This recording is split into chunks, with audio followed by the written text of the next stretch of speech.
যুক্তরাজ্যে গত 10 বছরে সবচেয়ে শক্তিশালী ঝড় আরওয়ান, এমনটি বলছে মেট অফিস। এই ঝড়ে ব্রিটিশ দ্বীপপুঞ্জে প্রায় 10 লক্ষ বাড়ি ঘর বিদ্যুৎহীন হয়ে পড়েছে।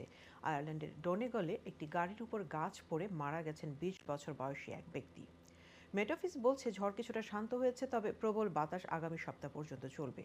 আবহাওয়া অফিসের লাল ও কমলা সতর্কতা শেষ হলেও এখনও হলুদ সতর্কতা জারি রয়েছে।